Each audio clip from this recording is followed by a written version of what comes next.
નમસ્કાર મિત્રો, હું છું આપ સૌ ભાઈઓનો ચાહીતો કટારિયા સાહેબ. હવે આ નવી પરીક્ષા પદ્ધતિ શું છે ઇલેક્ટ્રિકલ આસિસ્ટન્ટ વીએસ માટે?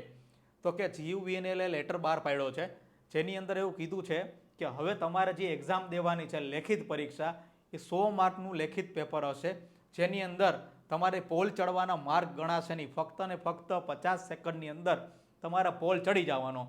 50 સેકન્ડ પછી તમારે ટાઈમ લાગે, 50 સેકન્ડથી ઉપર ગયું તો તમે લેખિત પરીક્ષા માટે એલિજિબલ નથી, મતલબ તમે પોલ ટેસ્ટમાં ફેલ થઈ ગયા.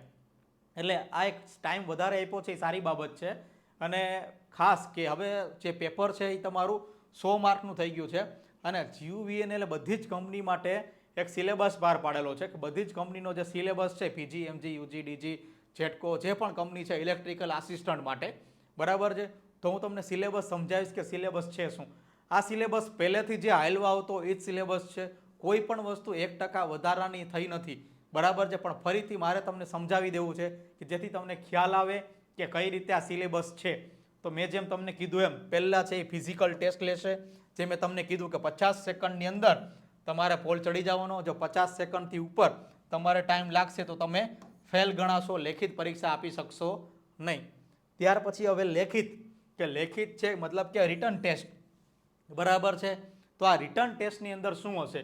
તો એવું લખેલું છે કે થિયરિકલ જે તમે આઈટીઆઈમાં ભણ્યા છો, electricity maintenance course content of NCVT, મતલબ કે તમે આઈટીઆઈમાં તમે જે વસ્તુ ભણ્યા છો, બરાબર છે. તો કે આઈટીઆઈમાં શું આવતું? તો કે ઇલેક્ટ્રિકલ તમે જે ભણ્યા એ આવતું, એમ્પ્લોયબિલિટી સ્કિલ આવતું, બરાબર છે. વર્કશોપ સાયન્સ એન્ડ કેલ્ક્યુલેશન નામનો સબ્જેક્ટ આવતો અને તમારે ડ્રોઈંગનો સબ્જેક્ટ આવતો.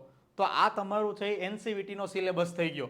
આટલું તમારે NCVT, મતલબ કે આ જે 4 ચોપડીઓ મેં તમને કીધી કે ઇલેક્ટ્રિકલની બુક કીધી, એમ્પ્લોયબિલિટી સ્કિલ કીધી, બરાબર છે, ડ્રોઈંગ કીધું અને જે તમને કીધું કે વર્કશોપ સાયન્સ કેલ્ક્યુલેશન, તો આ 4 બુક છે એનો આની અંદર સમાવેશ કરવામાં આવે કે આ NCVTના એક્ઝામની અંદર આવે. ત્યાર પછી શું કીધું છે કે રિલેટેડ ઇન્સ્ટ્રક્શન, મતલબ કે તમે એપ્રેન્ટિસ પૂરું કરો છો ત્યારે તમારે એક્ઝામ દેવી પડે RIની, બરાબર છે. આને રિલેટેડ ઇન્સ્ટ્રક્શન એક્ઝામ કહે છે. તમને ત્યાં શીખવાડતા હોય છે. અને એક્ઝામ પહેલાં જે લેવાતી ઓનલાઈન કોમ્પ્યુટરમાં એક્ઝામ લેવાતી એ પરીક્ષા હવે બંધ થઈ ગઈ છે. હવે ત્યાં જ તમારી એક્ઝામ લઈ લે છે, બરાબર.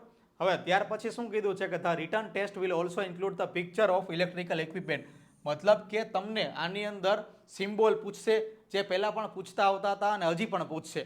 એટલે 5 વસ્તુ તમારી થઈ છે જે તમારી તમામ સિલેબસમાં કવર થઈ ગઈ છે. 4 વસ્તુ મેં જે કીધી એ, 5મું જે તમને કીધું એ સિમ્બોલ. આ તમારો છે એ 100 માર્કનો કોર્સ આવી ગયો આખો કે 100 માર્કમાં તમારે શું પૂછશે. એટલે આ પ્રમાણે તમારે તૈયારી કરવાની છે. અને આ જ પ્રમાણે આપણી ઇલેક્ટ્રા ક્લાસીસની એપ્લિકેશનની અંદર તમામ સિલેબસ પહેલેથી મૂકેલો છે અને પહેલેથી જ બધા મિત્રો તૈયારી કરે છે અને બધા નોકરી લાગતા જાય છે. નોકરી એ જ લાગશે જે મહેનત કરશે. જે મહેનત નથી કરતા, સ્વાભાવિક છે કે કોમ્પિટિશન એવડું બધું હોય છે, માણસો તૈયારી કરતા હોય છે એટલે આગળ નીકળી જાય છે. એટલે આમાં જે તમને સિલેબસ સમજાવવાની વાત કીધી તો કે ઇલેક્ટ્રિકલની અંદર મેં તમને કીધું કે DC circuit, AC circuit, DC motor, AC motor, બરાબર છે, જનરેટર કીધું તમને. ત્યાર પછી ઇલેક્ટ્રોનિક્સ આવી ગયું, મેઝરમેન્ટ આવી ગયું. આ બધી જ વસ્તુ જે છે એ આખો ઇલેક્ટ્રિકલના સિલેબસમાં બધી વસ્તુ હોય છે. એ જે તમને પૂછાય છે એ આ NCVTના સિલેબસની અંદર આવી ગયું. તમારે તૈયારી ચાલુ કરવા દેવાની છે. ને જે મેં તમને કીધું કે હવે 75 માર્કનું હોય, બરાબર છે, હવે એ ભૂલી જવાનું છે. હવે જે આવશે એ 100 માર્કનું જ આવશે. છતાં પણ તમને કંઈ ન ખબર પડતી હોય તો મને ફોન અથવા તો મેસેજ કરી શકો છો, તમને બધી જ માહિતી મળી જશે.